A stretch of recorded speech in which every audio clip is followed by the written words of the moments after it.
are Myth Vision. Welcome back to Myth Vision Podcast. I have a special treat, and I mean that. This is going to be highly intellectual, engaging in history, really getting to the bottom of some ideas. And so with that being said, I have a special guest, and that is Dr. Peter von Sivers. Is it Sivers, or am I saying it correctly? Sivers, yeah. Sivers. Correct. Welcome to Myth Vision. How are you? You're welcome. Thanks for inviting me. Thank you. I want everybody to know he has an academia page. Please go jump on that. I actually joined academia as well. So I have a profile. He has a profile. You definitely want to go there. Many publications he has written, and some of the stuff we're going to talk about today, you will find on his academia to dive much deeper into the data. I do want everybody to know as well that you have credentials at, Salt Lake City, Utah, but you actually are an emeritus university professor on history, but not only Middle Eastern history, like world history, if I'm not mistaken, right? That's right, yeah. So you know a thing or two about history. Okay, I'm a historian, a full-blooded historian, yes. Is there anything I missed in terms of your education that you might want to highlight for our audience? Yeah, well, I as you probably recognize from my accent, I'm originally from Germany. I studied in Munich and got my PhD there at the university. But I came already to the United States in 1968, where Gustav von Grunebaum invited me to UCLA. And since at the same time, I also found the love of my life and got married to an American who had come to Munich to learn German in order to prepare for her PhD at the University of Chicago. We got married and I started my career at UCLA. And so then I stayed in the United States. Congratulations. Not everybody finds the one. Okay. What piqued your interest, if I may, as we're diving into this? Why the origins of Islam? Why was that fascinating to you? I shortly after finishing high school, a friend and I wanted to go to Algeria, which at that time was fighting for its independence. It was impossible to get visa, and obviously it was even more difficult to get into a war zone. And so instead we ended up in Morocco. But it was so fascinating for me that when I came back to Munich, I studied then Middle Eastern studies, history, and Islam. And so that's where it all began. Wow. Well, thank you so much for that. And I hope our audience will go down in the description. There is an episode specifically that caught my attention about Dr. Sivers. You want to check it out. It will be linked down in the description, where he gives a lecture on Islamic origins. Some of this stuff may or may not be mentioned during the episode today, but maybe there's going to be stuff we talk about that isn't mentioned in this lecture. So if you really want to take a deep dive, I really recommend you check that out, and any of the other links we have down in the description that will be there, so you can go check out the material. With that being said, today's discussion is about the backstory of Islam, the world in which Islam was born in. And to start with, I would like to have a look at the two superpowers at the time, Byzantine Empire and the Persian Empire. So let's begin with the Byzantine Empire, if I may. This is a map, just so people can kind of get a visual idea on the map what it would look like. You see the Persian Empire to the east. You have the Byzantine Empire. Constantinople's right here. You see it in the middle. Can you tell us more about this empire? When was it formed? How long did it last for? And who was the emperor during the time of what we call Muhammad? Yeah. Well, so the Roman Empire, we actually have to call it, and scholars are debating forever when one should call it Byzantium or Byzantine Empire. I usually make the transition at around 610, when Emperor Heraclius came to power. And he was, of course, the one who was beaten by the Arabs when they conquered between or in the early 630s. And so at that time, then I say, okay, it was Byzantium. And the reason for that is that Heraclius made himself a Christian king, no longer a Roman empire. So he changed his titles and so on. So the Roman Empire, of course, was initially pagan, but then became Christian in the waning years of the 300s. And so in the 400s and 500s, Christianity then expanded everywhere. And so including also in Syria and a good portion of Arabia and so on. So by the time, let's say the mid 500s, which would be the period where I seriously begin to look at what happened there, so that we can then understand half a century later the beginning of Islam. So in the mid 500s, the Roman Empire, everybody called it the Roman Empire. Even later than the Arabs who conquered called it Rum, and that is of course Rome, and stood for the Roman Empire. So it's only we scholars who call it Byzantium from about 610, or well, some call it already Byzantium in the 500s. However that may be, I mean, that's not important. The important point, however, is that in the mid 500s, in a fierce Christological debate was raging throughout the Roman Byzantine Empire concerning, when I say Christological debate, concerning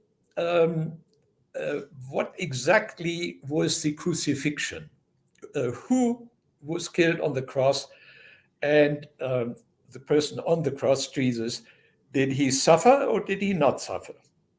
And so there were some Christians, we have to say, of course, when Christianity became official in the Roman Empire, there were fierce theological debates, including the nature of Jesus and so on. And then, of course, from Nicaea and later Chalcedon on, there was an Orthodox Christianity.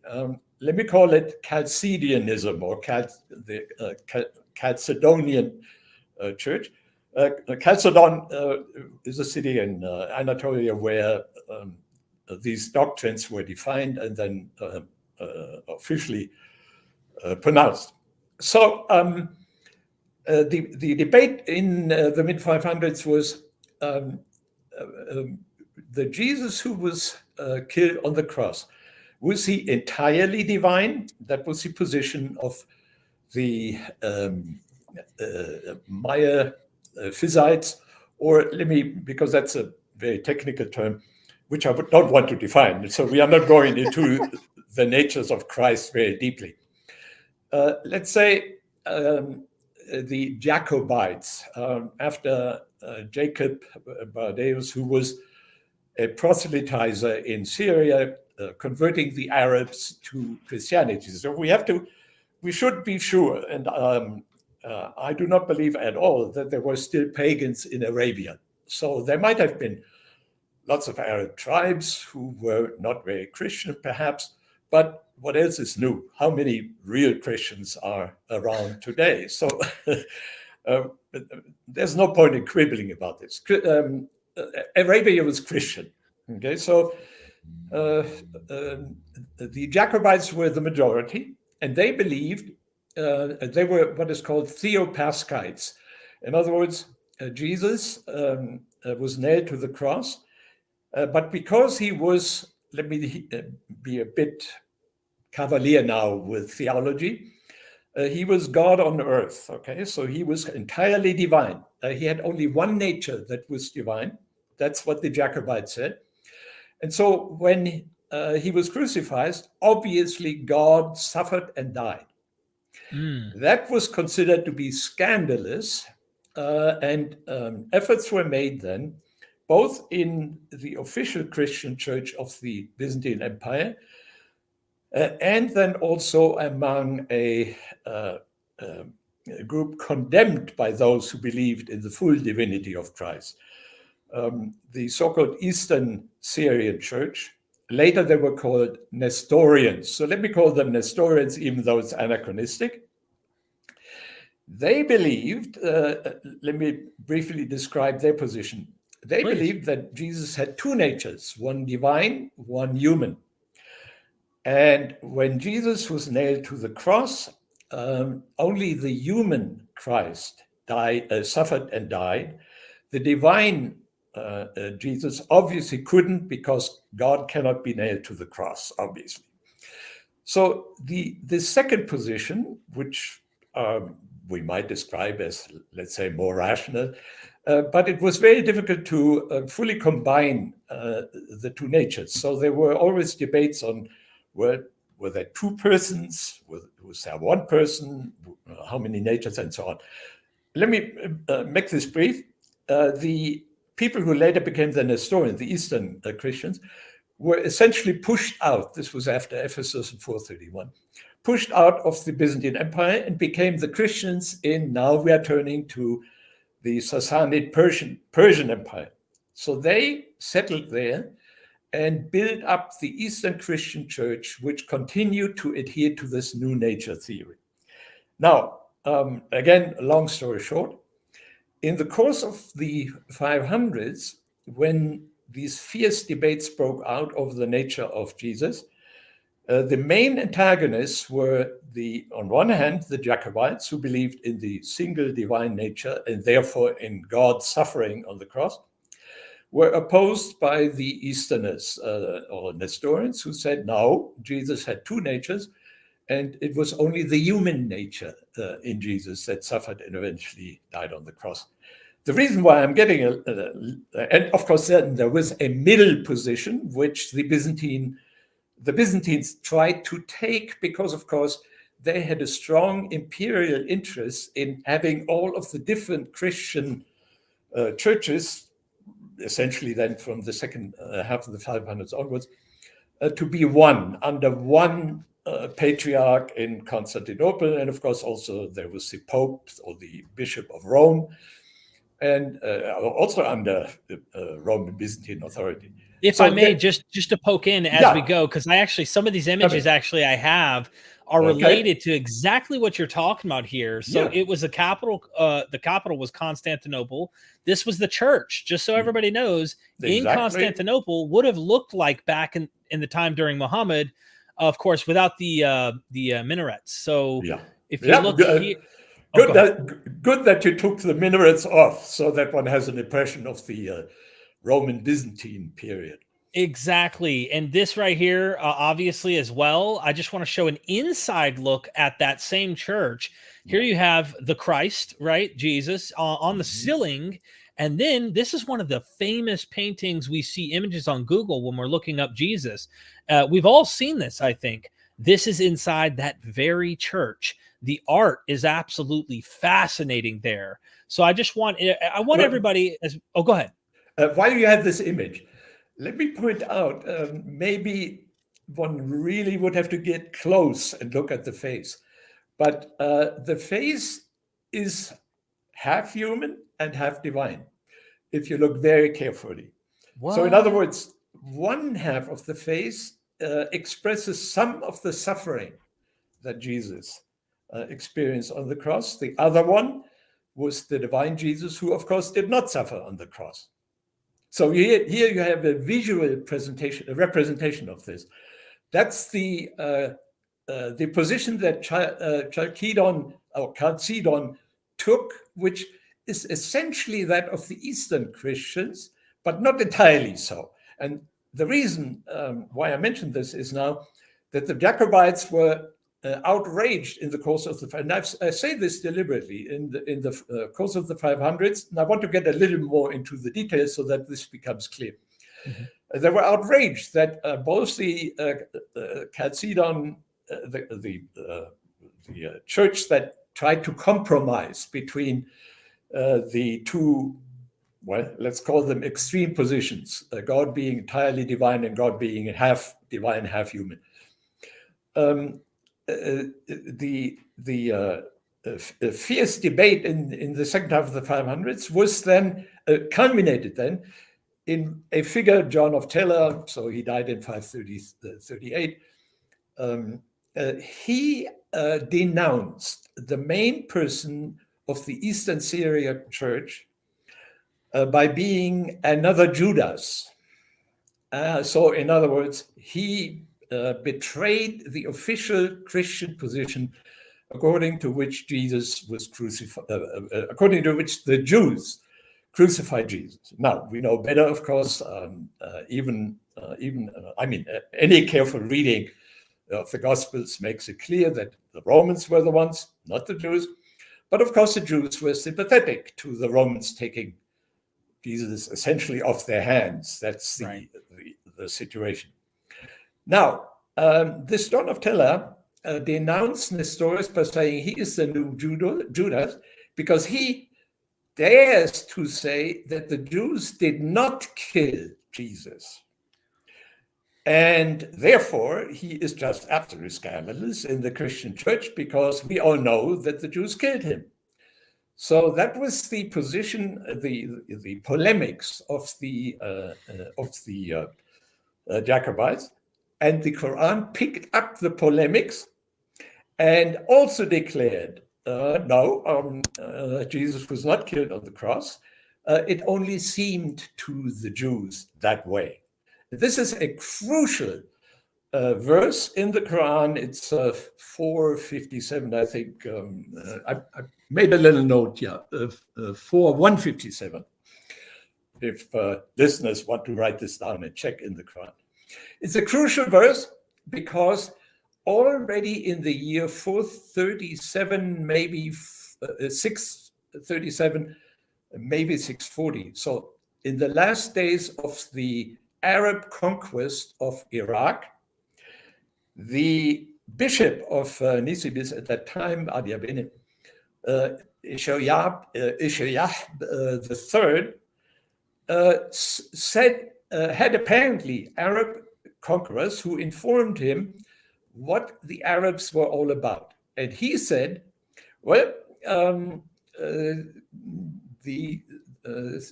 we should not fear the Arabs who are in the process of conquering us, because like we, they do not believe that Jesus suffered and died on the cross.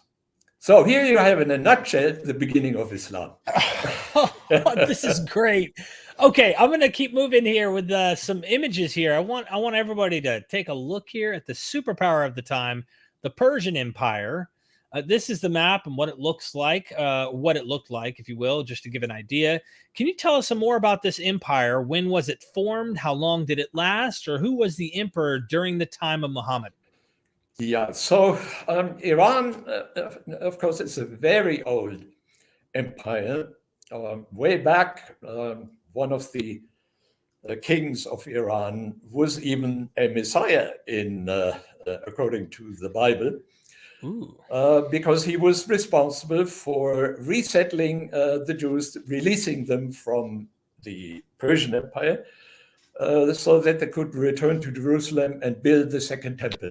So there you have an old connection between Iran and or the Persian kingdom and Christianity. King Cyrus, Cyrus, right.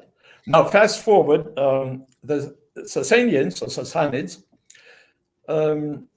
founded the most recent version of the Persian Empire, and in the throughout again the second half of the 500s, early 600s, they were in constant war with the Romans or Byzantium, and in fact they were usually more victorious than the Romans. The Romans were quite defensive, and in the last war, the one that was led by Khosrow II, so he was then eventually the last king, because he was overthrown by the Persians themselves in 628, when the Romans finally, under Heraclius, were able to defeat him. So in 628, that was, of course, the turning point. Heraclius was victorious. Heraclius, the emperor of Byzantium, was victorious. The Persians were defeated, and so Heraclius wisely, however, because he was not completely firmly in the saddle, he had come to power only through a coup in 610. He wisely let the Persians fight it out among themselves, and of course then in the subsequent years, with a lot of turmoil among the Sassanids, eventually the Arabs were able to conquer all of Iraq and then ultimately Iran, and the last king of the Persians then was defeated. But the Persian Empire, or the Sassanid Empire, was extremely powerful in the second half of the 500s, and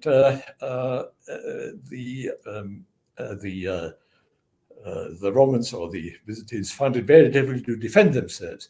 Now, because Iraq, so the western portion of the Sassanid Empire, was Christian in its majority, and Ctesiphon, the capital, or Madain in Arabic, was, that's a nice I might as well just go through it so people can actually see these.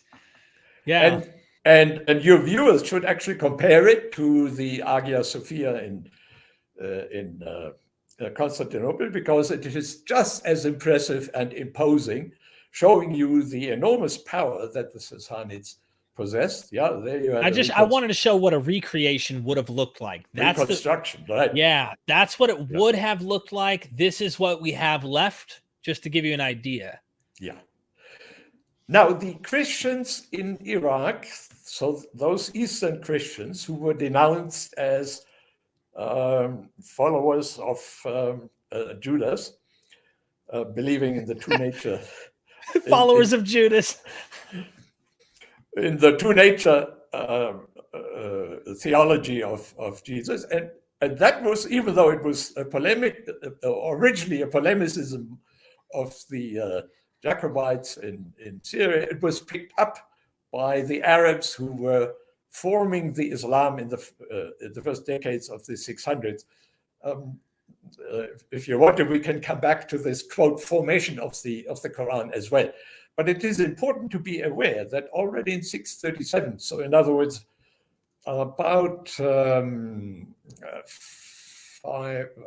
years, 632 is a traditional date of the death of Muhammad. I'm not so sure, it might have been earlier, but that's a secondary question. Be this as it may, it was just a few years after the death of Muhammad. Already at that time, the Christians in Iraq knew, via Ishaya III, knew what all of these conquering Arabs were all about.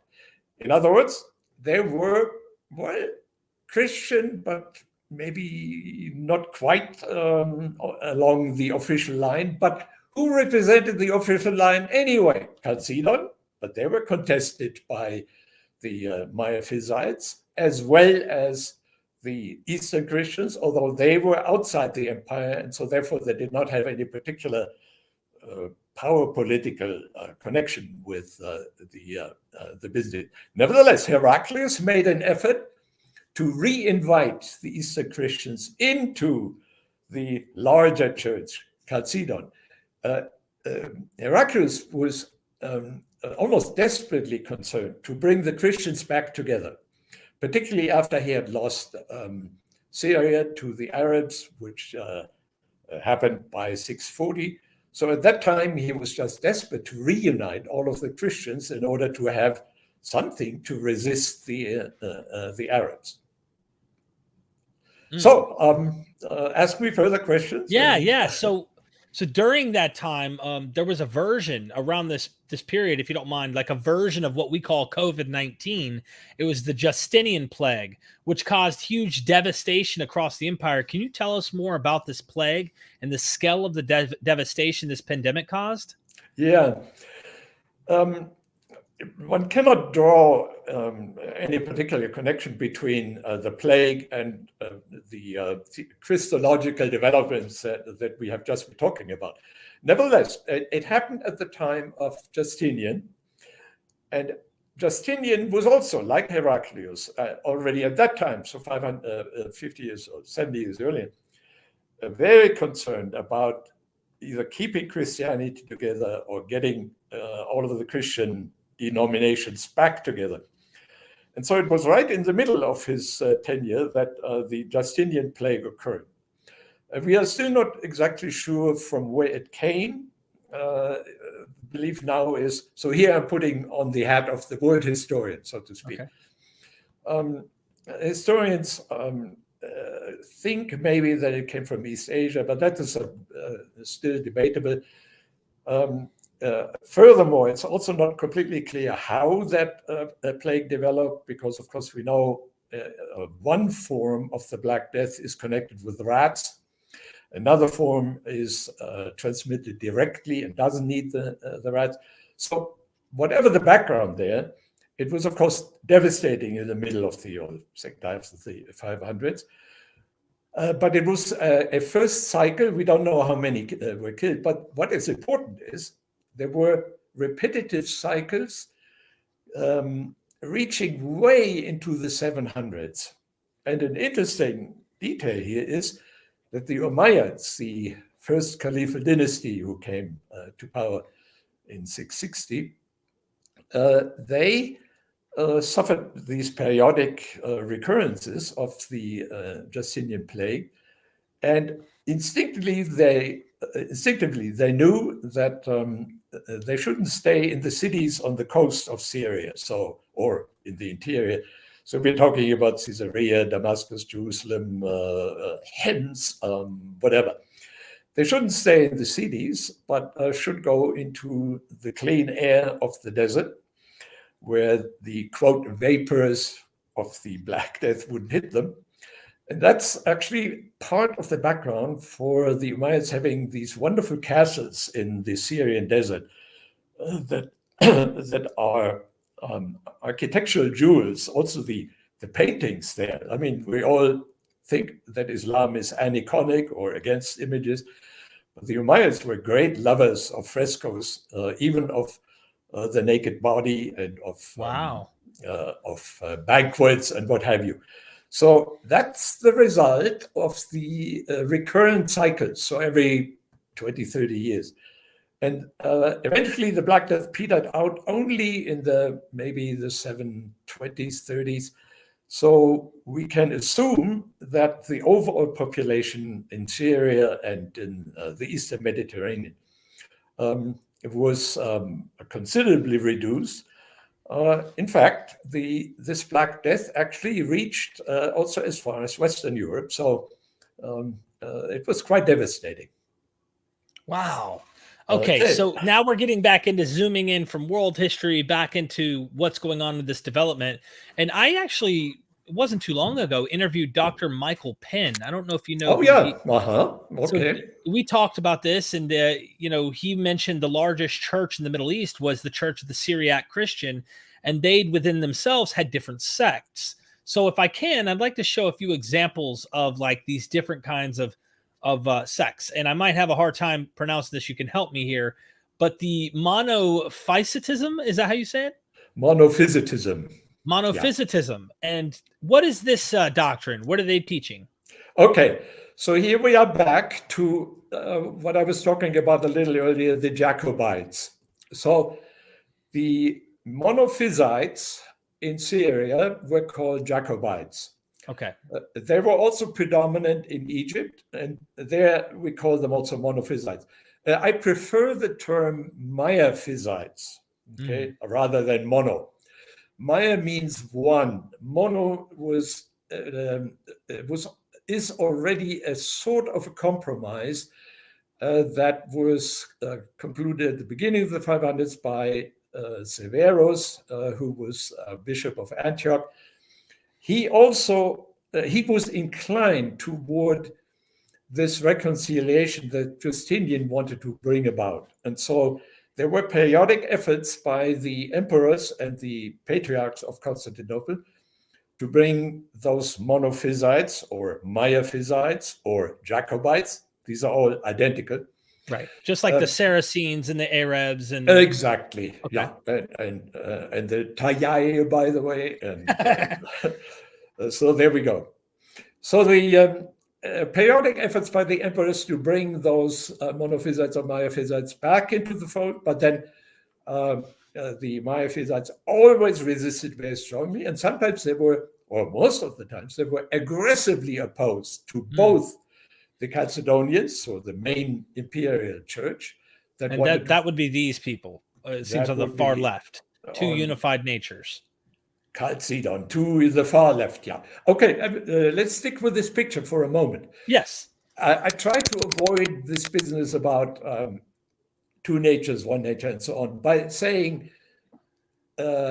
Christians who said Jesus had only one nature, and that's, of course, the far right, divine, which in many ways is the, how should we call it, the most natural attitude anyone would take towards Jesus, because any person one looks at obviously has only one nature. I mean, we are talking now here, and I presuppose in my conversation with you that you are not split into two natures.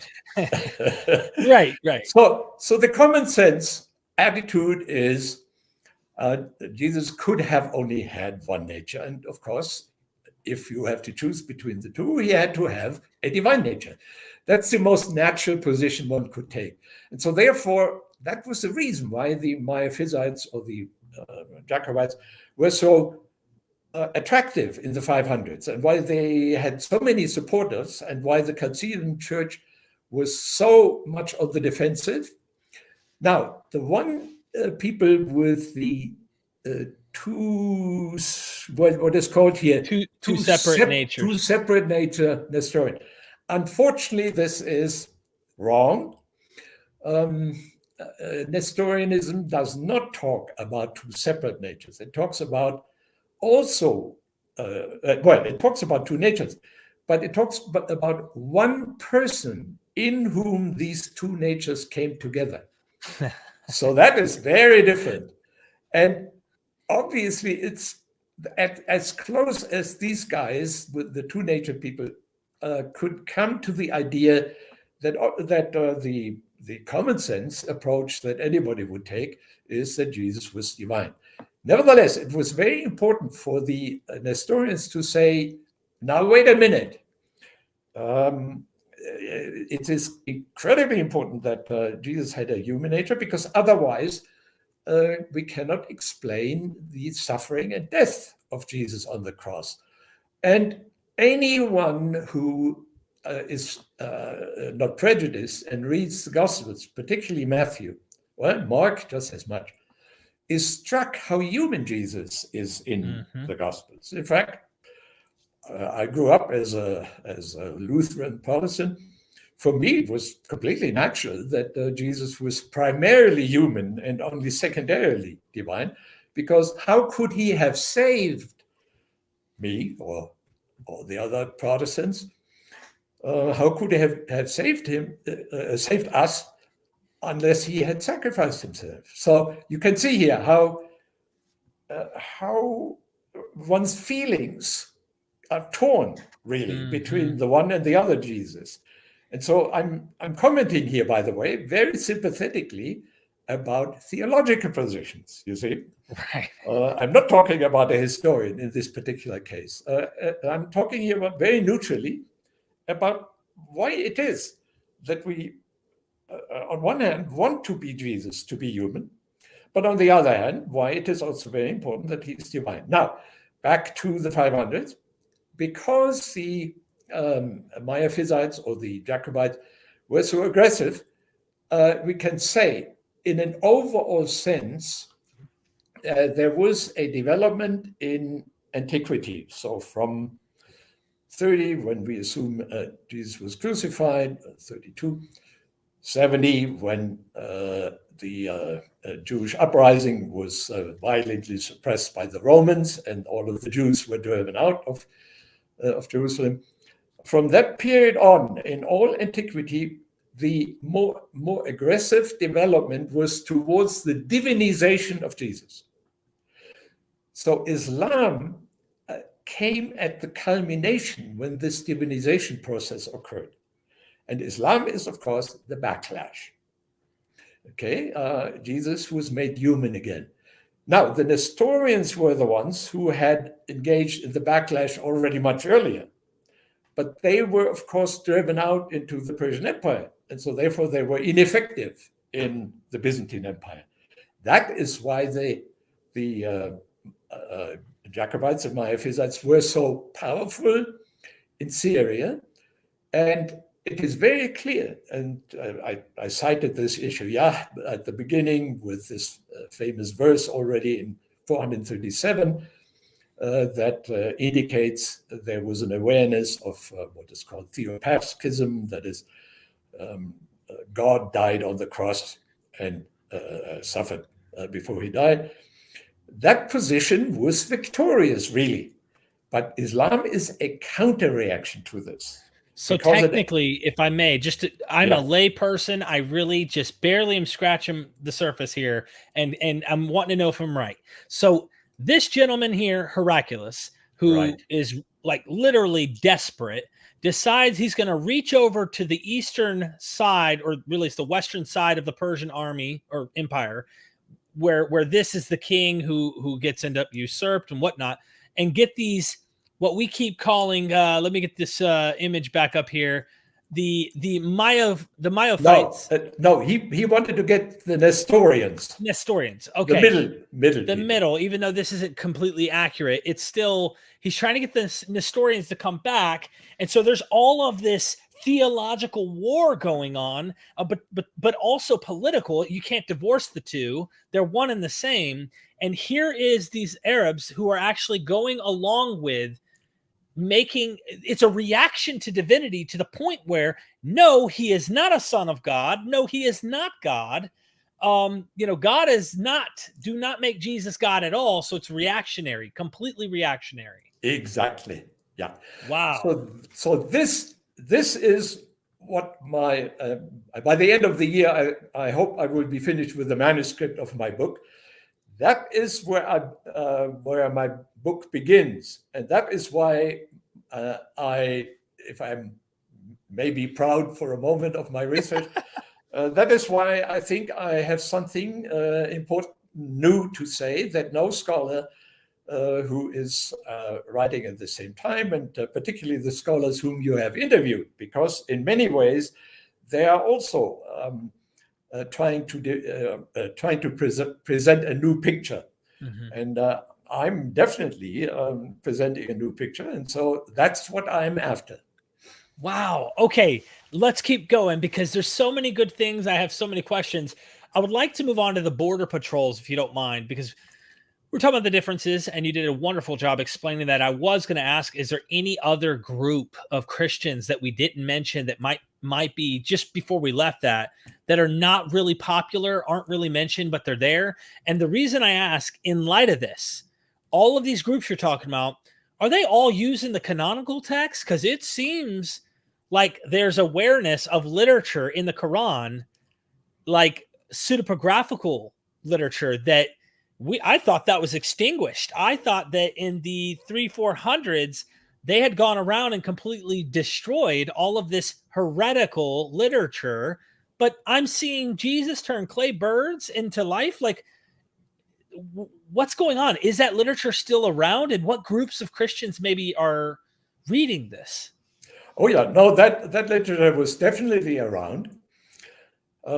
You're right, of course. Once Christianity was adopted in the Roman Empire, so the late 300s, and once the great proselytization conversion efforts of the Christian church had been completed, and that was in the course of the 400s, the Christian church, the Chalcedonian church in Constantinople, was successful in suppressing literature that it considered to be unorthodox. So whatever the patriarch and the emperor decided did not fit into the canon was suppressed, and it went underground. But of course, there were lots of Christians in the East who continued reading them, continued even writing such so-called questionable texts. There was then also the Judeo-Christians for a while, that is, Jews who nevertheless recognized Jesus as the Savior, but continued to practice Jewish customs and laws. So all of this went on, and we should be very much aware that the Orthodox dictate, so to speak, by the emperors and the patriarch in Constantinople was by no means successful. And so that is quite understandable. But let me mention also, since you asked a little earlier about, is there any other Christian group that is of relevance? Let me mention it. And that is, again, this is new. Nobody has really written about it. We were talking earlier about Justinian and the Justinian Plague. Justinian, as I said, was, well, I exaggerated, it was desperate, but we want to get the point. we want to make it a little livelier here, to bring the Christians together. So he dictated a piece of liturgy, which is called the Thrice Holy, Holy, Holy, Holy, which is sung in the regular liturgy of Chalcedon. Well, the middle verse was at the behest of you can see here again how important the Miaphysites were. At the demand, not behest really, I mean, they were really insistent on this. It was changed, and this middle liturgy was sung, Holy, Holy, who was sacrificed for us. Now, if you listen to that liturgy, it means God was sacrificed, suffered and was sacrificed on the cross, because God is the holy, holy, holy, holy God. So the middle verse, therefore, then, officially in the Chalcedonian church from Justinian onwards, had to be sung that way. So, just in passing, we are not talking about highfalutin, two nature and one person and what have you theologies. And this is so unfortunate because you cannot really represent it accurately, like your graph showed. It's not very accurate. So I want to bring it down to earth. The people in church, when they went to Mass, either daily or on Sundays, literally sang that God on earth, so to speak, who was Jesus, was suffered on the cross and died. That was sung every day. Now you can see here why the reaction of the Muslims was so visceral, because later on, because of what I call the backlash.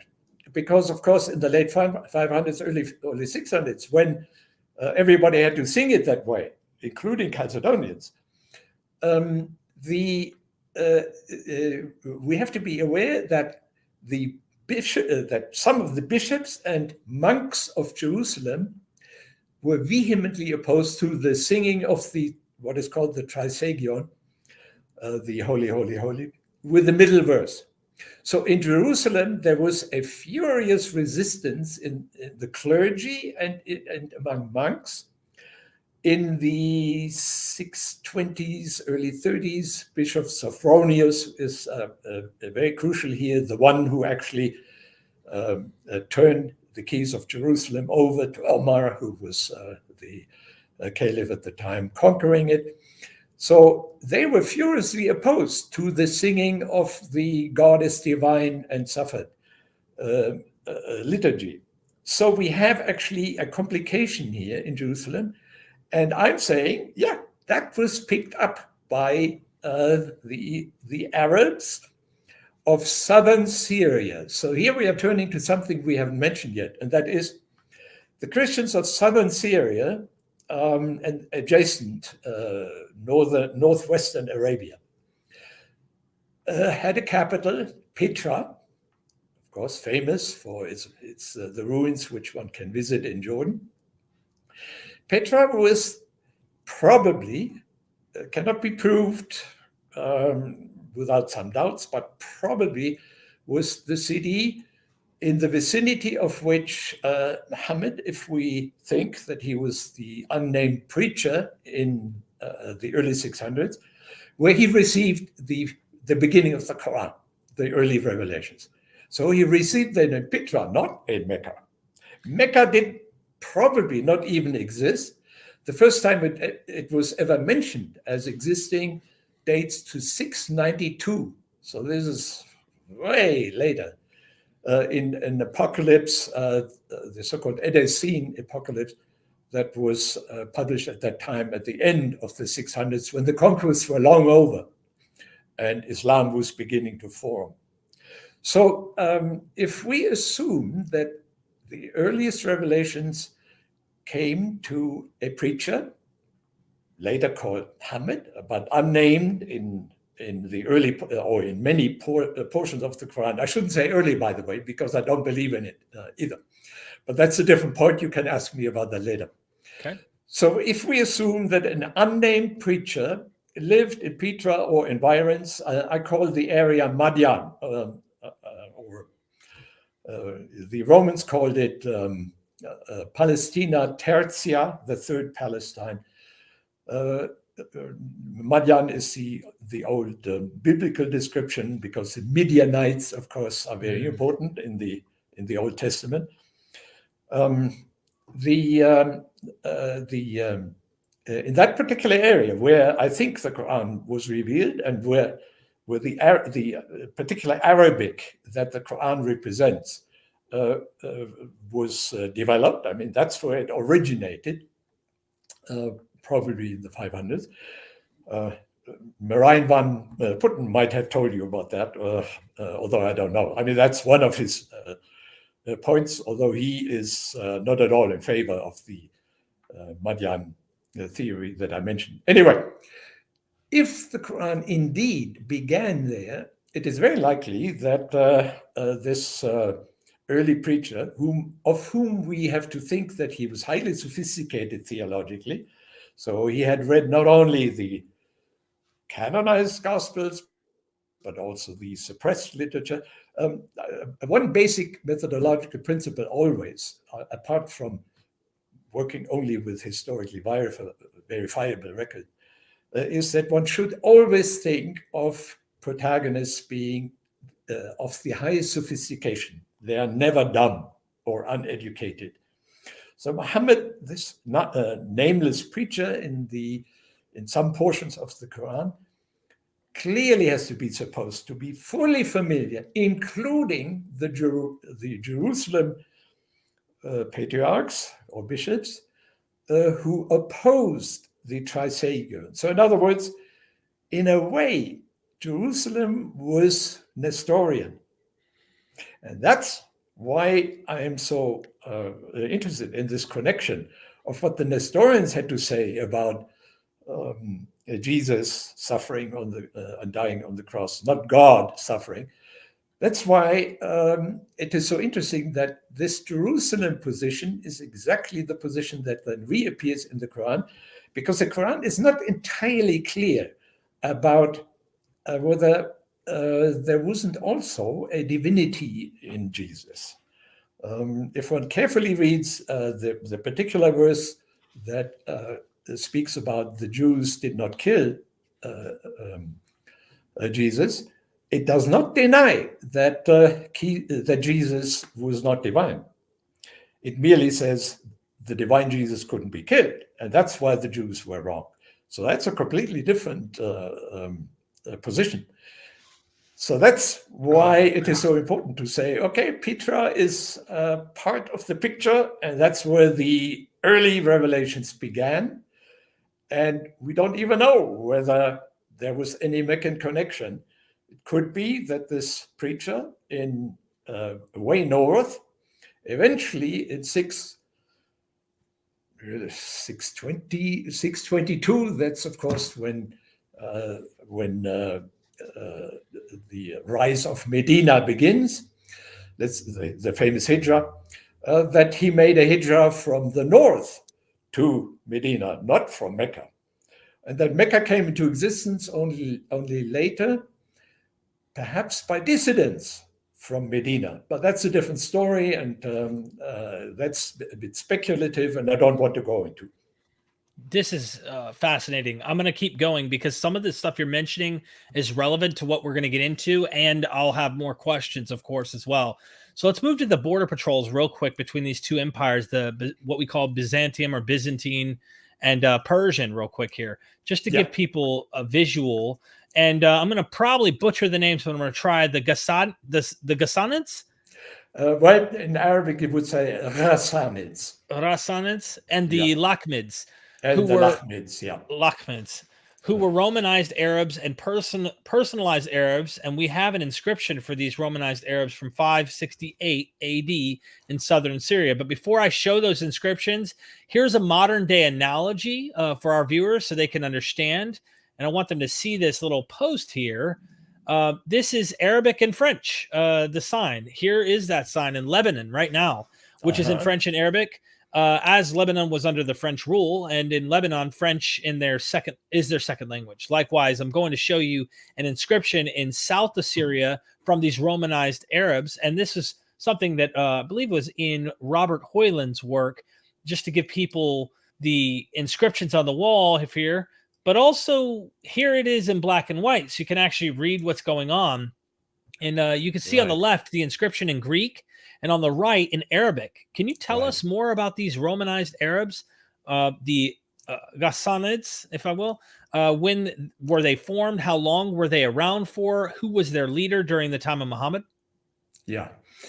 Well, the long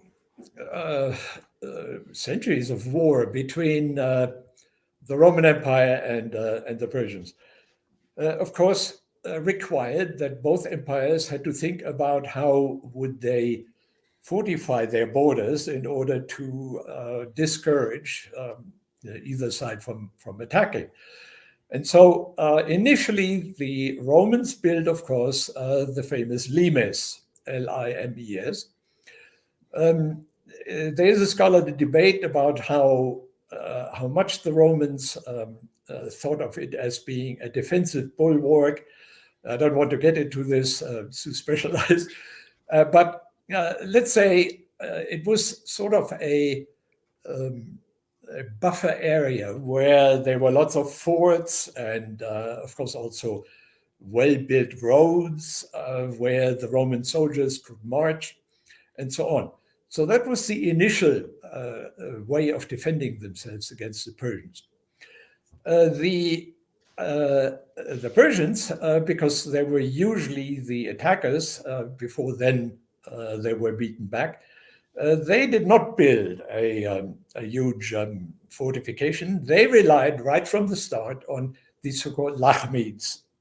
And they were Arabs who were then, of course, Christianized. They became the Nestorians, about whom we have been talking before. So they had a capital there, Hira, which is right there on the western border today of Iraq, where actually the Sassanids encouraged the emergence of a kingdom. And so the Lahmid kings were quite powerful. And in the course of the 500s, again, we are talking here about Justinian. Justinian was the decisive person there, although he was not the first one who made that decision. Justinian decided that it was too expensive to maintain the limes because he had to have troops in these fortifications, in the watchtowers. Troops had to be stationed there and exchanged. They had to be paid, etc., etc. So he decided that it would be probably much cheaper to turn over the defense, similar to what the Persians did with the Lahmids, to the Sassanids. So the Sassanids emerged in the course of the 500s, but when Syria became Christianized, the Sassanids became Jacobites. Here we are again with the Monophysites. And so they were a defensive force whom the Romans supported, gave important titles to. They became what is called phylarchs. And eventually, even in the middle of the 500s, they became kings as well, or were called that way. And let them fight it out among themselves before then either the Persians or the Romans would have to interfere with their own troops. So that is what happened also in the second half of the 500s. And it's extremely important, this development, because, of course, it helped the Christianization of the Arabs. But again, you see, I'm insistent here, it's not just that they became Christian, it's that they became Miaphysites. And the Quran is forever attacking the Miaphysites in it. So you can see it. This is this backlash phenomenon that I mentioned a little earlier. The Quran speaks about what is called in Arabic mushrikun, literally meaning those who associate God with other beings. This is simply the Arabic term for the Miaphysites, because you see, Muhammad was a preacher when he received his revelations. He was just like the people who went to church and listened to or sang the Trisagion. He did not write theological treatises. He wrote a homiletic text collection. In other words, he preached it to the Arabs in probably Petra or environs, Midian, as I said a little earlier. So anywhere there in northwest Arabia. He preached it to them, and the Ghassanids were the ones who were the mushrikun, who associated other beings with Jesus. So the Quran is really a backlash against the mushrikun, those who add people to God, and that means Jesus and the Holy Spirit. There is no Trinity. That is the strong backlash position that you find represented in the Quran. Wow. Okay. So we got the Lahmids and the Ghassan. It's like it's not a sound you have in the English language. Yeah. But you pronounce it way deep, like the French would pronounce their Hassanids. Hassanids. Yeah, Hassanids.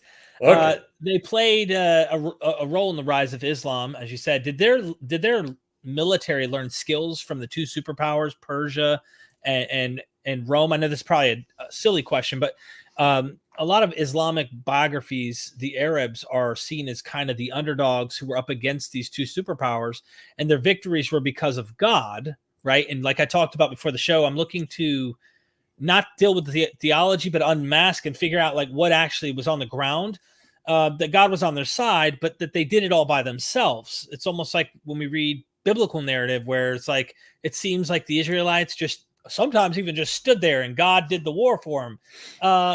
Hard to believe that this is true. But did they actually join forces? Like, did they have help with them from these other superpowers or potentially from other people in their wars and conquering and stuff? Oh, yeah. The Romans used primarily foot soldiers. They had, of course, also their cavalry, but the Ghassanids were practically only cavalry. And so they were a very useful supplement to the Roman army. And that's why when they fought, they were very proud. In fact, they were so proud that in 580, 81, the Romans even decided, the Byzantines even decided, well, we have to cut these Ghassanids down a notch or two. And they ended the phylarchy. Usually historians interpret this as a major mistake that the Byzantines committed, because it allowed the Lahmids to develop their superiority in the years after the 580s.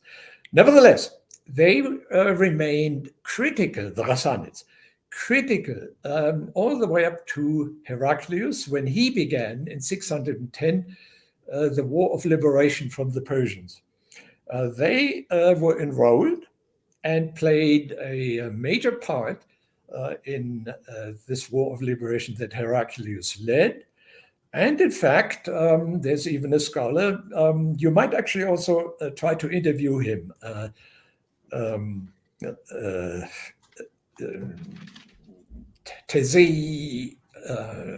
Tommaso Tesei, T-E-S-E-I is his last name. He's now with a Korean university, but I think he is, I don't know whether he's Italian-based now or still in the United States, but he's associated with this Korean university. If you Google him, I'm sure you can find him. So Tesei is his last name, Tesei, Tommaso, Thomas. Oh, okay. He has written quite a bit about this critical role of the Sassanids.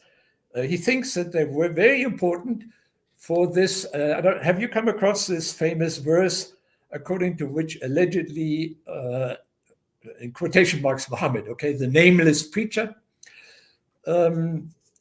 issued a prophecy shortly before the Hijrah of 622, that the Romans were victorious now, that is in 628. When I say a prophecy is always issued after the facts have happened. Okay? Ex eventu. Exactly. So he prophesied that initially the Persians would be successful, but ultimately the Romans would be victorious. This verse, as I said, allegedly a prophecy, is always taken as meaning that the unnamed preacher, Muhammad, predicted that eventually the Romans would be victorious. And so therefore, the implication is the people in Mecca were sympathetic toward the Romans and not the Persians. We have not a shred of evidence about that. That is historically undocumented. In fact, it was probably the other way around. So in other words, it said that eventually the conquering Arabs would defeat the Byzantines, and indeed they did in 636. So the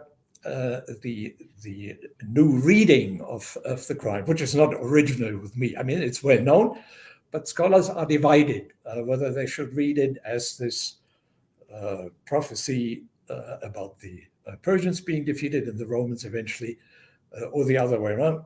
That is what Tesei has researched. And this is important because in 622 then, when the Hijrah happened, and then in the subsequent years until the official date of Muhammad's death in 632, so 10 years later, these were the years, 10 years, of gradual conquests by Medina, beginning with the surroundings of Medina, Mecca perhaps. We are not sure about this. We have not a shred of proof. The only thing that the Quran says is that there was an encounter by the people of Medina and the people of Mecca in the valley of Mecca. That's the only mention that the word Mecca has in the Quran. That ultimately, of course, the people of Medina prevailed. Anyway, the important point here is when this gradual expansion of Medina occurred, somewhere around 629, it's very difficult to determine exactly, a messenger was sent to the Sassanids telling them, give up your version of Christianity, adopt ours, because the message that Muhammad preached was there's only one God, and that Jesus was a prophet, and whether he was killed or not, as the Quran says, that is unknown. So it was not yet clear at this time, 629, what the situation was. So he sent a messenger up to these Christian Sassanids, telling them, join us against the Romans, and we together conquer Rome because it's the promised land. The Jews have forfeited Jerusalem. The Romans have conquered it, but now we are coming and we are conquering Jerusalem from the Romans. Help us, be our associates. So that was the functioning, the final function of the Sassanids. They helped the conquering Medinans in the 630s to conquer Syria. Wow. This this is something that you don't hear every day. Okay, Nope. okay. So let's dive a little deeper here, if you don't mind. Now Yeah. I'd like to move on to the possibility of the location of Mecca and Medina not being Okay. in modern day Saudi Arabia, but somewhere else. And I have some early sources which I found in Robert Hoyland's Seeing Islam as Others Saw It that I'd like to show. The first is about Mecca, and this is found in the Byzantine Arab Chronicle 741. And this one right here, he came finally to Mecca, the home of Abraham, as they think, which lies between Ur of the Chaldees and the city of Haran, Karas, in the desert. So, Yeah. if I may, where exactly is the location of Mecca as described in this chronicle? And here's a map to give you kind of something to maybe go off of. Yeah. Do you have an idea, or? Well, let's see here. I know you gotta get the glasses on. Get my glasses. Yeah. The map actually shows Hira, to which I referred a little earlier. Mhm. That was the capital of the Lahmids. Right. And as I said, the Lahmids were, well, let's be loose here in one's nomenclature, Nestorians. So the ones who believed in the half divine, half human nature of Jesus. They did not play any direct part in the whole conquest. So it's only the Sassanids, to whom I referred a little earlier, because they participated in the Medinan army in the 630s in the conquest of Syria from the Romans. Okay. I just switched maps to maybe give you a better, because the names are there, the Sassanids or whatever, and the Lahmids. On the left or western side, you see the Sassanids are the top left western part of Saudi Arabia, if you will. Yeah. Okay. So back to this quotation that you showed me in the Chronicle of 741, which is very important, because we have, for these early years after the completion of the Arab conquest of Syria, no reliable sources for the Arabs. We have only Christian sources commenting on the conquering Arabs. And there, by the way, we are opening also an extremely interesting chapter about which you might want to ask me later. But this chronicle where you mentioned this quote, shows that the Christians of this period who reported about it, now the Chronicle of 741 is already a chronicle of 40 years after the first mentioning of Mecca. I said earlier, we don't have any proof that Mecca existed during the 600s. It is mentioned once, but only in the Quran, only in the form of in the valley of Mecca. So that does not mean that there was a city or a sanctuary. We only can indirectly conclude that perhaps there was a sanctuary, because the valley of Mecca was the place where the Quran says that the Medina people met and were about to battle the Mecca people, but God interfered and withheld the Meccans from attacking, because there were also sympathizers for Muhammad in Mecca, and therefore he didn't want to have any blood to be spilled. That's essentially this particular verse that I'm referring to. Okay. That's all we know. So we know about Mecca then eventually through this Edessene apocalypse, 692, and then subsequently, and this source of 741 clearly shows it, Christians knew that there was a Mecca. Now, the Christians of the 600s who commented on the conquering Arabs after 640 knew nothing about Mecca. A first inkling that there was something going on there, way south, north of Medina, came only in 683, when there was a counter-caliph who disputed the power with the Umayyads. And he allegedly was in this place in the south, but it's not named, where there was a sanctuary. So we know that there was a sanctuary in the south, north of Medina. That's about all. And Hoyland, who showed you this particular source, was a bit late here. 741 is already way beyond the original emergence of Islam. So that's when we can say, okay, at that time, yes, there was a Mecca, there was a Medina, there was an Umayyad Caliphate. It was the dominant one in the Middle East, and so on. And Hoyland has written quite a good book about it.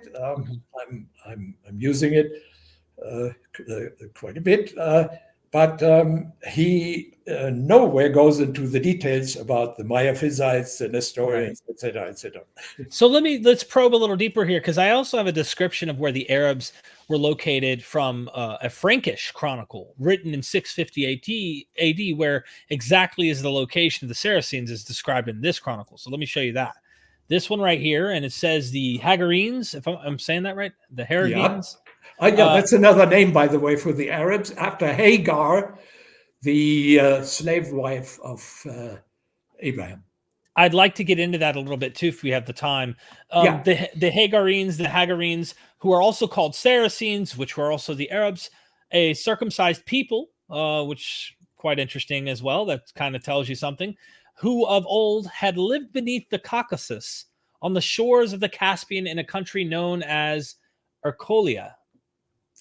And I think I figure I just show the map again to give you, is there a way to describe where that would be on this map? Or maybe I go to this map. Where would it be describing? Okay, you would have to go into, let's say, the northwestern border of, it says actually, if your readers can read it, Albania. You see that right next to the Caspian Sea. I'm looking now. So it would be between the Black Sea and the Caspian Sea. Okay. And there it says on the coast of the Caspian Sea, Albania. Got it. Okay. That's where roughly this particular source locates them. That has to do a lot with apocalyptic speculations at that time. That's again another chapter, the famous Alexander legend up there in the northwest.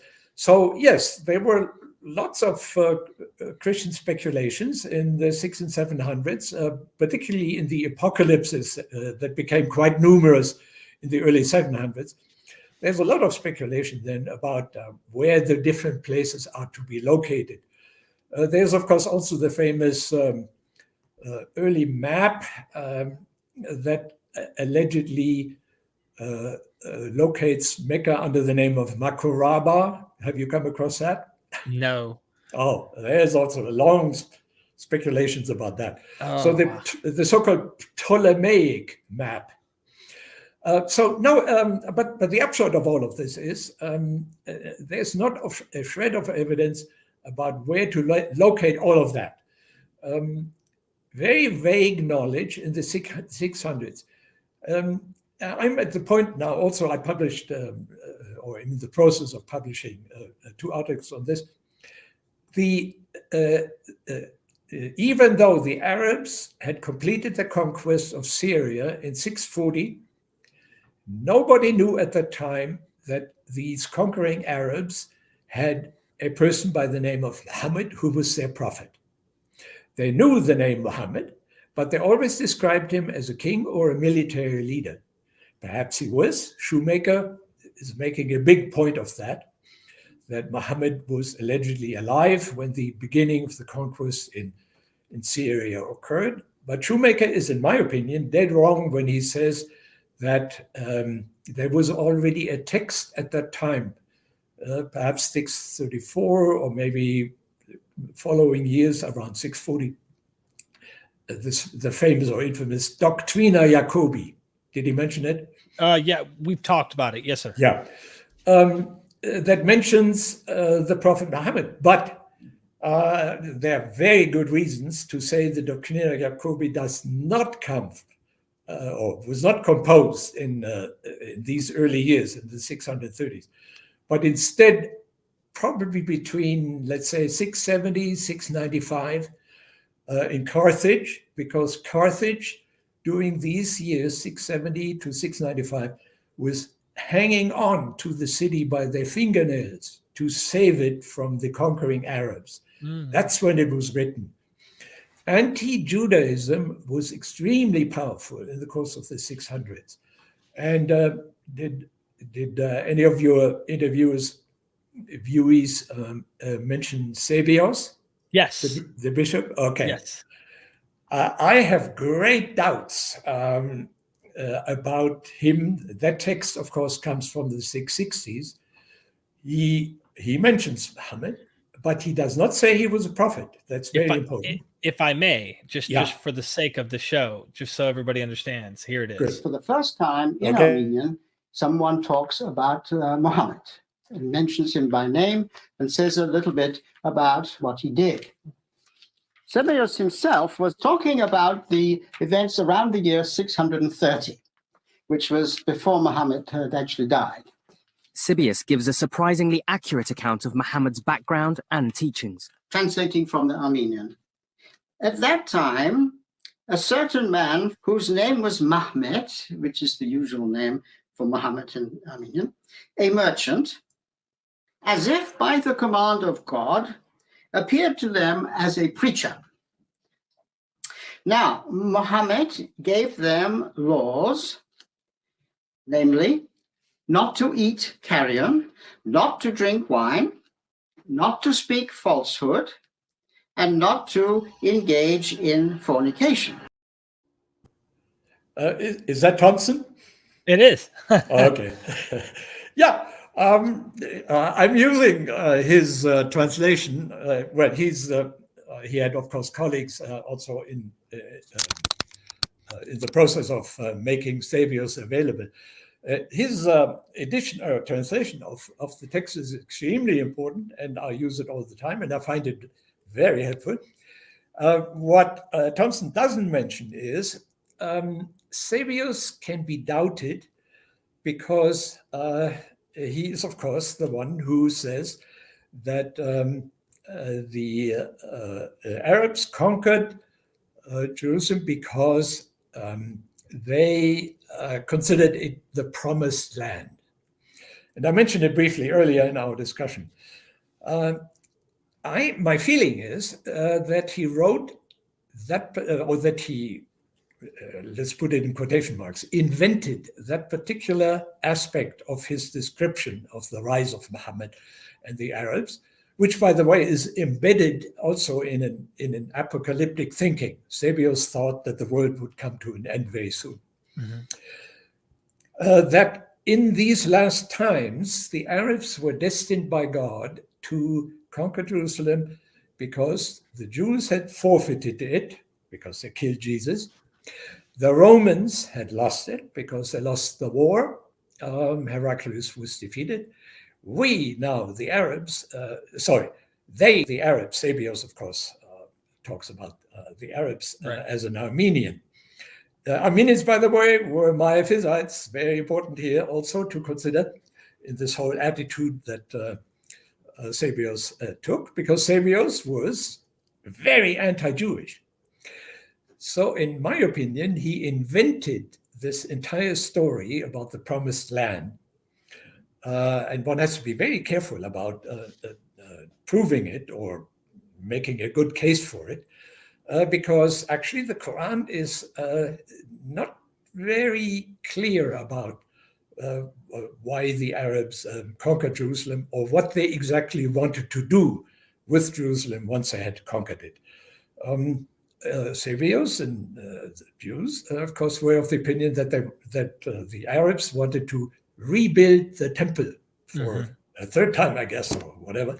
The Arabs knew what they were doing. As I said, they were not only anti-Miaphysite, also anti-Chalcedonian, except Jerusalem, which I mentioned is this exception because of the Trisagion.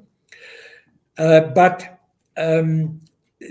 they wanted to have something completely new. They wanted to have their own sanctuary there. And of course, Abd al-Malik built the famous Dome of the Rock, which is one of the most famous sanctuaries that the Muslims possess. And one should not mix it up with a temple. It was a sanctuary that possibly could have been a pilgrimage center. Gerald Horting, whom you should also, by the way, interview if you have a chance. Hawting.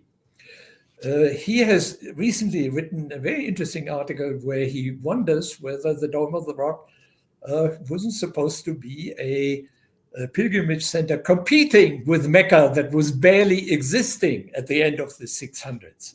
You remember, 692 is the earliest date when Mecca was mentioned. So Horting is also onto something very interesting in this whole origin of Islam debate. And Sivers, by contrast, even though the scholarship, of course, of Thompson is extremely important and valuable, Sivers can be interpreted in quite a few different ways than he was proposing. Wow. Okay. So that would be a little contrary to Shoemaker's apocalyptic approach, saying that. Oh, yeah. Yeah. So you don't think that Muhammad was like an ends day prophet thinking that the end was going to happen? No. That is indubitable. But, okay. But there you are now. I was thinking that the mission, there's this mission concept that he talks about this, or at least it's in line with what we've seen with Crone and Patricia Crone and Cook and Michael Cook, yeah. Right. And then of course Hoyland had he's not so sure. He's very open to being not sure about anything. But it seemed to me when I read some of this literature where it talks about the Saracens or the Ishmaelites and the Jews are going to conquer together. It seemed like they had some type of almost like here's our contract. We have a contract to capture Jerusalem. And then there's some apocalyptic, it sounds like apocalyptic, but it could be what I think Shoemaker thought was a copy of Joshua's conquest, this idea of going up and conquering Jerusalem again. And it lists like the 12 tribes of the Ishmaelites. That's Sivers, yeah. Okay. So you think that's a complete fictional... yeah, that's entirely fictional. Okay. Now, Shoemaker is perfectly correct by saying that the motivation for the conquest, although we have indicators of that motivation only from the 634 onwards, so not the early period after the establishment of Muhammad, of the preacher in Medina. But Shoemaker is perfectly right. At that time, in the 630s, the Arabs were driven by the idea that the world would come to an end soon, because that's, after all, what the Quran is all about. The world will end soon. We hear it still today. Like the Hadith says, I did this, see the gap between my finger? That's how close. Right, exactly. And but of course, on the other hand, the Quran, the unnamed preacher is very careful. He never says it will happen tomorrow. It will happen very soon. Now, there you are entering something again new that is very important to take in, and that actually is something that Shoemaker, in my opinion, didn't consider sufficiently, and that is the Quran up to 622 is actually a Quran that preaches, yes, the end of the world, and is also opposed, of course, to the mushrikun, those associators who think that next to God there was also a divine Jesus. So that means different versions of Christianity, obviously. Exactly. So that the entire early period prior to 622 was a peaceful period.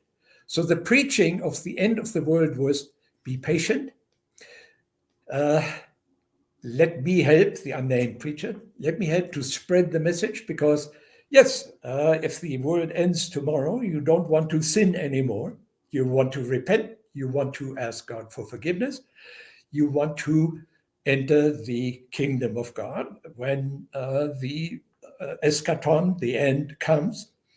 And that, of course, will be accompanied by horrible events. And we all know what these various earthquakes and splitting of the moon and whatever else there is. So Schumacher is perfectly all right. That's what one calls eschatology.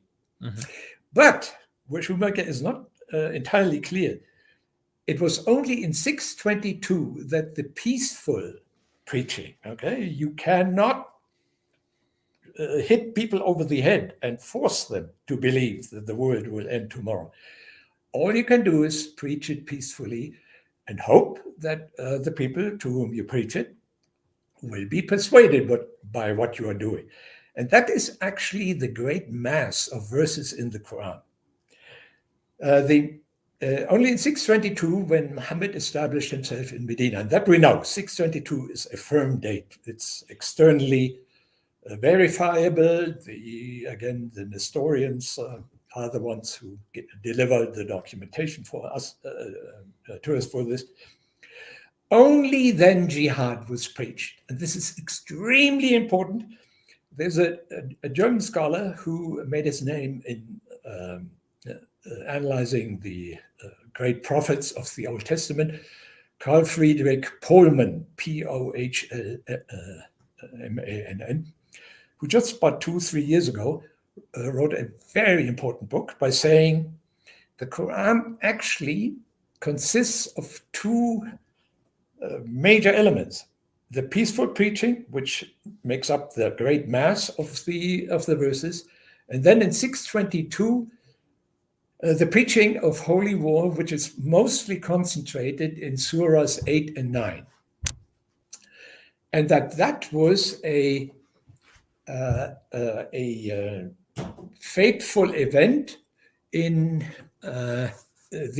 hold on just a moment. You're fine. Let me double check something that my wife just gave me. Listen, I've got a wife as well, and okay, she gave me some important information. Okay, so Pullman therefore then said, we have to presuppose that in the Quran that was formed essentially between the years, or up to the years, let's say the 660s, 70s, or whatever, that was the period when the composition of the Quran took place. So after the conquest, when nobody knew anything about the Arabs, that's the time when the Quran came together. That during that time, there was a fierce struggle between the so-called peace party and the so-called jihad party. And we can identify verses in the Quran where the two directly clashed. There is one, let me get my glasses and want to be sure that everybody knows about this. It's Surah 48, verse 4 and verse 74. If you read these two verses, you have a direct proof of the peace party, verse 4 in Surah 48, clashing with the end of the same surah, 48:74, where the exact opposite is being said. What is being said in these two verses? The first one is, God will be pleased if you continue preaching, essentially. The last verse means, or close to the end, 74, means God will only be pleased, you will be a good Muslim only if you go on jihad. So there is a direct clash in the Quran. Pullman makes the point, there was a peace party, a jihad party, and they were battling it out during the years roughly 620s, 30s, 40s, 50s, until we have the first signs that there was a Quran in formation, probably in the 680s. Now, back to Shoemaker. Shoemaker considers only the jihad party. He does not consider the peace party in these whole events. And we should not presuppose that the peace party disappeared just because there was a jihad. And that's the important consideration that one needs to have when one deals with the alleged promise of Jerusalem to the conquering Arabs, replacing the Jews and the Byzantines. Real quick, when you mentioned the final compilation, if we will, of the Quran, what do you do with the palimpsest, the lower text? How do you address dating these? And I guess you would disagree with some of the others on this. No, you're well informed, by the way. Thank you for asking me about that. That is, of course, the period then, the 680s, which I mentioned, when now we know it through carbon dating, although carbon dating always has the spread of years. You can never really decide. It's like exactly 50 plus or minus or something. Exactly, yeah. So let's say around the 680s. There is an upper text and a lower text. But I don't think that the discovery of these two texts has added terribly much. Yes, there are two versions, and there is eventually, of course, also an accepted version, but the discarded version, so to speak, in the palimpsest is not that different. Right. And so we have to say that probably much of the Quran was in existence at around that time in the 680s. Okay. Let's move on to something else. And I got a couple more questions for you, if you don't mind. We have a modern day map of Iraq, and we can see that there's a Yathrib there as well. If we add up everything, do you think the original locations of Mecca and Medina are up in the north in the region of Iraq? Here is that map just to kind of show. You probably won't be able to see the text. Really small print here, but it is very north. It's like up there toward Iraq. Did you want to make a quick comment on that? Do you think that... No. There are often repetitions of particular names that appear in various places. Okay. So that is very unlikely. So we can be, I think the Quran is pretty clear here, and also the early sources, because the Quran are Christian sources, because we don't have Arab sources from the 600s. Medina is very clear. It's mentioned, Yathrib, sorry. Medina is, of course, the Islamic name for the same city, the city of the Prophet. Right. Medina an-Nabi. So Yathrib is an old oasis. We have reports about Yathrib in existence already, early Persian Empire, etc.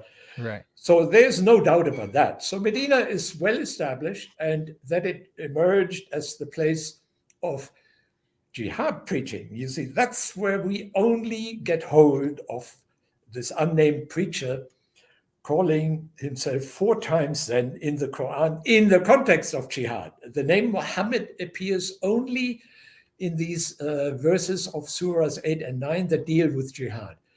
So the Quran is really split here in the sense. One wishes one could divide the Quran into the peaceful Quran and the jihad Quran and say, okay, the true Quran is the peaceful Quran, the one that preaches and does not call for holy war. Medina is well established, and we don't, even though Yathrib, of course, could appear also in other places, that's very unlikely that we should take that seriously. Right. But also the point now concerning Mecca, since Mecca was not known to have been in existence, Mecca is, of course, the Quran is the beginning of this. Houting is very much of the opinion that this whole transfer of what Jerusalem is or was for the Jews to Mecca. So in other words, it's a pilgrimage place. One circumambulates the sanctuary in Mecca. One runs between Safa and Marwa back and forth because one repeats or commemorates Hagar's search for water for the young-born Ishmael, and so on. That is, of course, a conscious transfer of everything that once took place in Jerusalem to Mecca. And that is, of course, the Islam that we know today. That Islam, however, is not the Umayyad Islam of the 600s and 700s. It's the Islam of 750 and the Abbasids, who then made Mecca the center of Islam. And they are the true creators of the Islam that we speak about today. So, but at that time, jihad was long over. Right. Right. Okay, this is interesting. Some people say that Muhammad is a title like Caesar is to the Roman emperors, and that Muhammad is not his real name. Muhammad means the praised one, as you said, and his real name is shown in this hadith. So I'm going to pop up this hadith. I'm going to try and read this small fine print. This is probably not the best version of it. Let me get the highlighted version here real quick. Let me do this. Sorry, forgive me for 1 second while I get this actual version that has the highlight, because I want people to be able to see what I'm doing here. Okay, I got this, and I am about to pop it up here now. I actually went and actually added the highlighted part to make it visible for anybody who's watching this podcast to be able to see. It seems pretty obvious to me there's something going on here. Okay, so I'm just going to read the lower part here, and I might butcher names here. Abu Sufyan then added, when Heraclius had finished his speech and had read the letter, there was a great hue in the Ori in the royal court. So we were turned out of the court. I told my companions that the question of Ibn Abi Kashba, the prophet, Kamsha, the prophet Muhammad, has become so prominent that even the king Bani al-Asfar Byzantine is afraid of him. And this is in a hadith. So is that another name for the prophet Muhammad? Yeah, the red-skinned people, the Bani al-Asfar. Okay, that is the so-called Islamic tradition. Right. The Islamic tradition began probably in the 670s, 80s. Again, we are talking here about decisive events at the end of the 600s, where we then have sources that we can be talking seriously about. So at that time, so we are talking there now about a generation of people after Muhammad who are maybe the grandchildren of the people who lived at the same time and were his companions of Muhammad, or maybe the great-grandchildren. Now, we cannot presume that those grandchildren, great-grandchildren, remembered anything accurately. Right. Even if they were serious and did not want to invent. Now, we have to bear in mind, of course, there was great competition among the people who, when they were conquering, to be the most glorious, the most victorious, the most successful, what have you. And so this so-called Islamic, this Islamic tradition that came into being is extremely unreliable. We cannot determine what is genuine and what is not, what is invented and what might be serious. Yes, there are esteemed colleagues in the field who say, well, in cases where the traditions contradict each other and where later traditionists went with, let's say, one version and rejected the other, that the rejected versions is perhaps closer to the truth. Well, to a degree that is debatable. But overall, the Islamic tradition is extremely unreliable. And this whole business about Abu Kabsh is merely one example. There are other names as well that were allegedly given to this unnamed preacher. But we have to bear in mind that the Quran, you see, this is one of the very attractive parts of the Quran. The Quran deliberately is vague about anything historical. So when I mentioned a little earlier this business about Petra being the place where the first revelations happened, the Quran uses the word al-Qara, which literally means mother of the villages or mother of the towns. Now, officially, the Islamic tradition, later than Islamic theologians, said, oh, yeah, no, that's a clear reference to Mecca. And so ever since, still in modern scholarship, it's believed that means, that particular verse in the Quran means Mecca. Well, Petra was conquered by the when the Romans conquered and defeated, conquered Syria. They conquered, of course, also Petra. And shortly after that, in 114, I believe, 114 of the Islamic? No. Or you're talking about 114 AD? Okay, because that's AD. two calendars here. It's like right. Okay. at that time, so this was after the Romans conquered, of course, Palestine.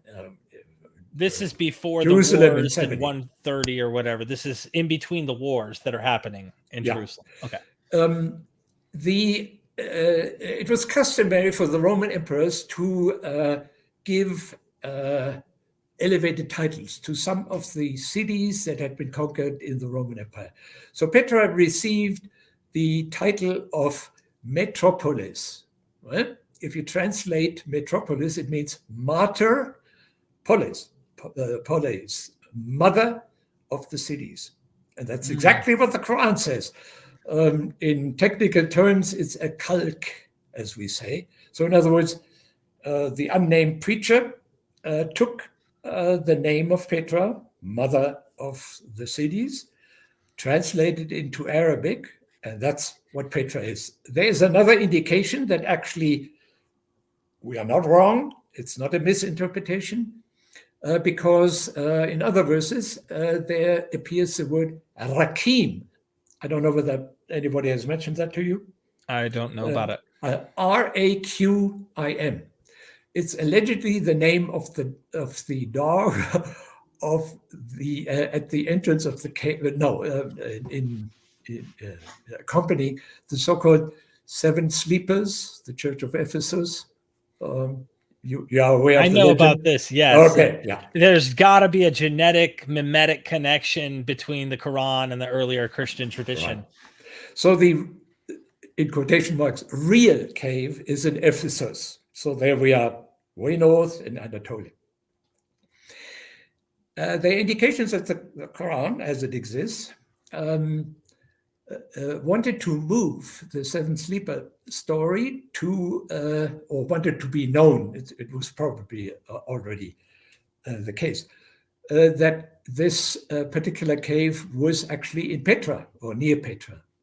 And so Rakim is actually the name for Petra in Aramaic. So you have an indication here, because Rakim is mentioned in the Quran in conjunction with the cave in which the Seven Sleepers were, as part of the inscription of the names of the people who were in the cave. And unfortunately, there are Islamic scholars, Griffith, for example, who believe that this inscription scholarly, but de facto, Rakim was a well-known ancient name for Petra. So there you have another element that indicates that we are talking about the so-called peaceful Quran being revealed in what I call Madian or Palestina Tertia, until in 622 the preacher turned up in Medina, and ultimately then, in conjunction with the beginning conquest, took on the name Muhammad, the praised one. Ooh. So that would be the story. Amazing. Okay, last thing here, and Okay. and then I just have a couple questions as I let you go here. Some people suggest Ibn Abi or Kasha, the word, Yeah. is another form of the individual in Tabari Volume 5. And if I may show that here, the first words there is obviously it's written in, it seems a different language in particular, the way it's pronouncing this. But as governor over all Hira and the other former territories of Al-Numan or Numan. Yeah. So I didn't know if you thought they were the same person or No. if that was okay. A very different one. Kisra is, of course, the name for Khosrow II. Nu'man was the last Lakhmid king. And that's an interesting little detail. When the Romans cut down the Sassanids and made them lower level defenders, so to speak, of the Byzantine Empire, although not so low that they wouldn't be still faithful and help Heraclius in the reconquest. Okay, so when Khosrow saw that the Romans had done that to the Sassanids, he decided, well, I don't need the Lakhmids either as kings there on my western border. They are pretentious anyway with the title king, so let me get rid of these guys as well. So he poisoned, or otherwise killed, we don't know exactly, Norman, who's mentioned in what you showed me, that particular passage in Tabari. And that happened in 602. The Lahmids were outraged about this and went and immediately rose militarily against Khosrow. Took quite a while for Khosrow to be, until they ultimately was able to defeat them. And it was only then in 610, so 8 years later, that he was quite successful. But then there was yet another Arab revolt. And in 610, they inflicted a defeat on the Persians, on the Sassanids. That particular defeat is reported only in Tabari, so Islamic tradition. We are not absolutely sure. Tabari has to be read with extreme caution. So we don't know whether this uprising really occurred, or this victory by the Arabs over the Persians really happened. But Tabari, and then also a Christian source, actually, the Chronicle of Sa'ad, say this 610 was the beginning of the preaching career of the preacher in Mecca. In Medina. Yeah. So you have an interesting connection there between the Persians, Sassanids, and the Lahmids, and so on, in the early 600s, and the alleged beginning preaching career of this unnamed preacher in 610, allegedly in Mecca, but we don't know because we have proof of anything happening down there in Mecca, Medina, only in 622 when the Arab kingdom emerged. All right, so let's recap for a second. Okay. As we, there's no more images. There's just recapping. Okay. What we see is Christianity in its various forms. The wrestling point is on Jesus. I wish I had all these images I've used in Robert Hoyland episodes to pop up to get your thoughts on. And I've done this with Shoemaker, and I've done it with Michael Penn. And I really delete all of this stuff when I'm done. And then I, redo something for other scholars to get your thoughts.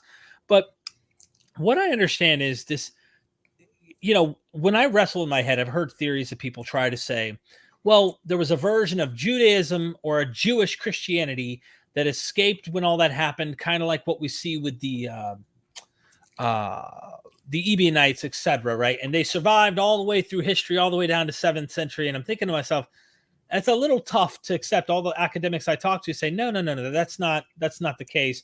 Most academics deny that outright. There's no Jewish Christianity that survives for 7 centuries down in. But I always ask myself, the Ishmaelites, those who are from Hagar or Hagarism, as Crone talks about, but the Hagars and the Jews together are like uniting under certain fronts, but Jesus is in the picture. And by this time, Jews don't seem, from what I understand historically, big fans of Jesus. In fact, he's blamed all throughout the Talmud for why the temple's destroyed. I mean, at least in certain locations, depends on the rabbi you talk to. Yeah. So I thought, why is Islam obsessed with having Jesus in the picture? I can't see how a Jew practicing Judaism would even venerate the guy or even bring him in. So it makes better entrance if I were to try and find a causality that it was some form of Christianity. Right. And there's even Fred Donner. I emailed him to try and get a hold of him. I haven't got a response yet. He has this hypothesis there's multiple monotheistic groups that are probably under one umbrella or something. Yeah. What do you think of that? What do you think of some of this stuff? Hoyland is very skeptical, and in fact, most of the people in the field. Donner developed a thesis in 1994, actually already, which is actually built on. Are you familiar with the Yehuda Nevo, who wrote an important study of early Islam? Okay, he's dead now, so you cannot interview him. But Donner developed the thesis according to which these years of 640, roughly, let's say, or 638, the end of the Arab conquest, to, well, we were then talking about the end of the 600s, which is this big black hole, so to speak, where we don't have any Arab sources and where we have to rely on the Christian sources. Donner's argument there is precisely because there are no Arab sources, because the Islamic tradition is so doubtful. And he's willing to admit that now. And in an earlier phase of his career, he actually worked almost entirely with Islamic traditions. So he argued now that these 50 years roughly, this half century that is the black hole, was the period of an ecumenic Arab conquering society. So in other words, there were these Arab conquerors, but they did not think anything about Miaphysites or Nestorians or Jews. Right. They simply let all of these communities practice their religion freely. They enrolled them even, no questions asked, in their army and administration. All they required was to recognize the caliph and to subscribe to the idea of the unity of God, the oneness of God, which of course then ultimately was the central thesis in the Quran. But there is no proof for it. We don't know. There is no source. Yes, the conquering Arabs made freely use of Christians and Jews who wanted to participate in the administration, or in the case of Christians, the Sassanids in the army. And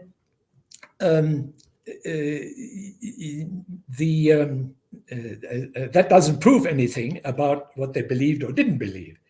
And in fact, you see, there are, in my opinion, there are very important details which one can prove. I'm thinking of 3 examples that I just demonstrated stand against this idea of ecumenicism, I guess one would have to call it. Not at all. There were fierce confessional clashes during this time. So the Umayyads, who eventually emerged in the mid 600s, participated lustily in all of these discussions about who Jesus was. Was he divine? Was he not? Was he put on the cross or not?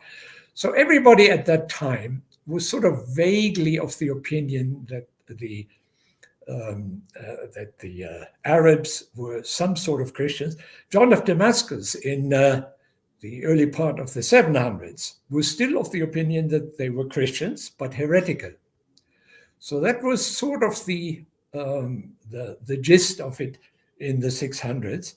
And Donner, I don't think did very well. And actually, this thesis has not gotten very far. Shoemaker is a great supporter of the thesis of the ecumenic form, but he is very concerned to make this whole Arab conquest eschatological end-time empire, so to speak, sound like it is a logical evolution of jihad, which is doubtful in my opinion. But yeah, so rather than it being like the way it seemed was, and I'm painting it in my head that they were united. They were united at first. They got along. Everybody's under the umbrella. We're going to go conquer Jerusalem against these what we call Orthodox Christians, but they have a Trinitarian.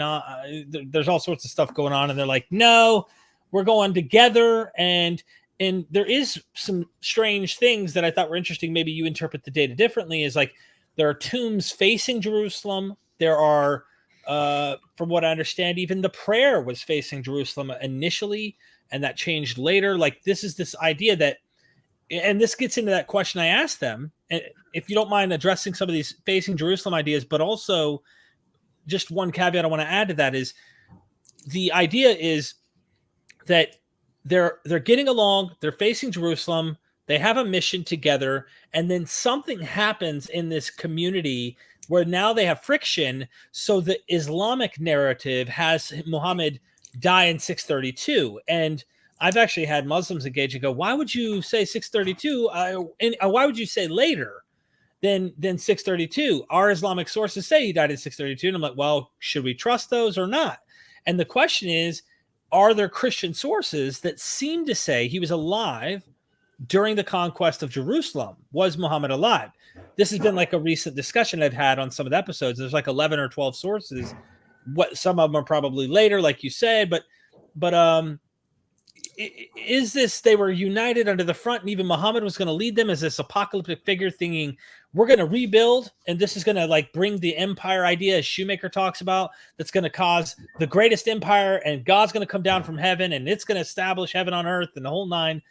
That's what I had in mind when I was interviewing them. But you make me want to get a whole new canvas and like get a brush and like repaint it, starting from theological disputes within Christian communities.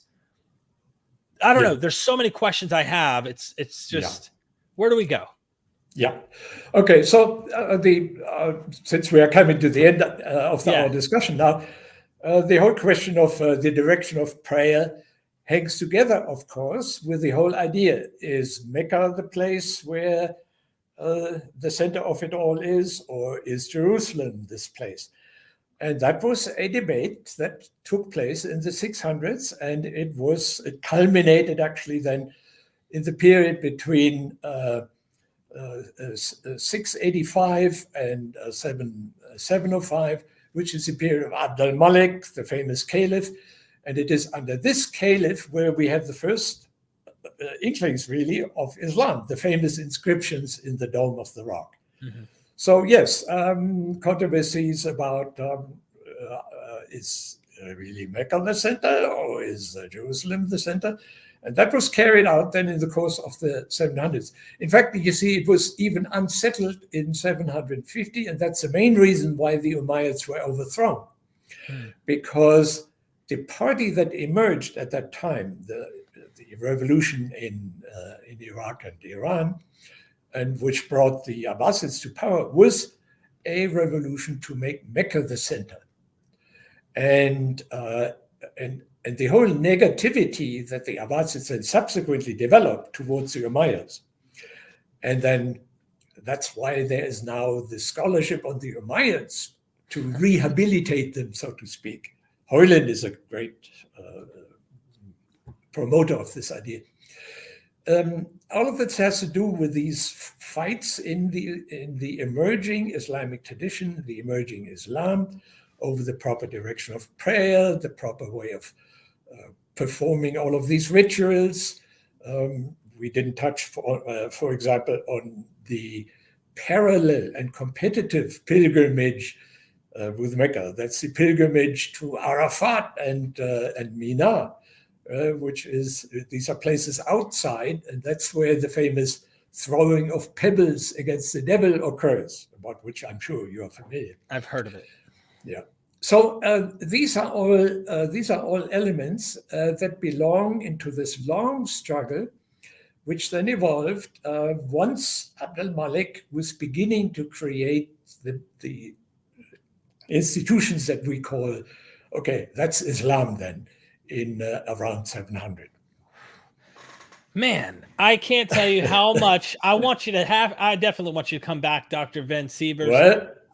I really enjoyed this. And for those who don't know, be sure, please go check out the video. You want to hear the lecture he gives.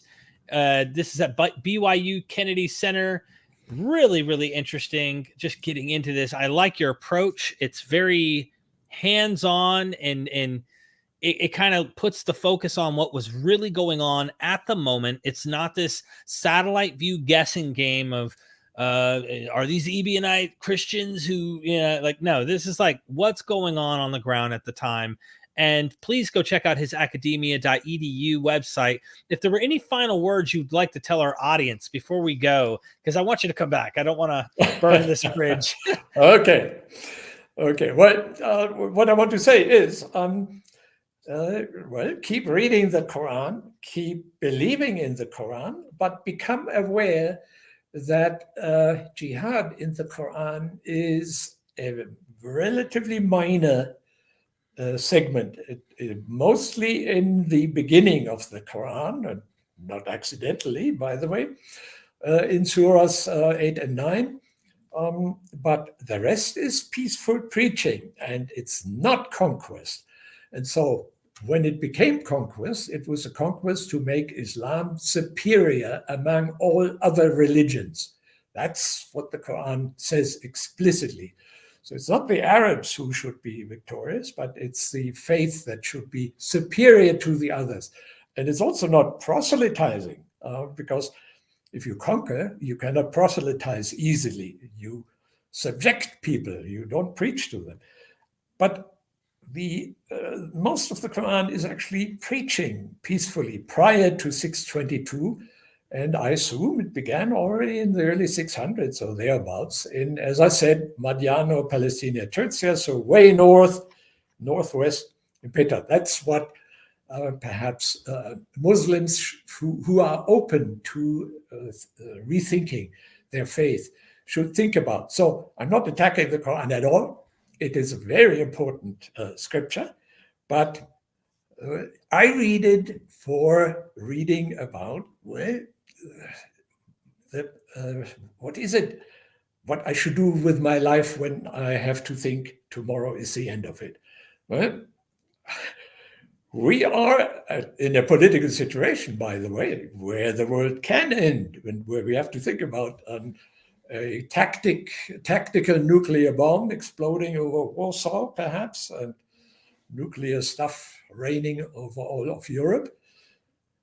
We don't know. The end of the world is not something that we can easily dismiss as a thing that will not happen. So that's what the Quran is really about. We should take it seriously, and that is not something that we should poo-poo.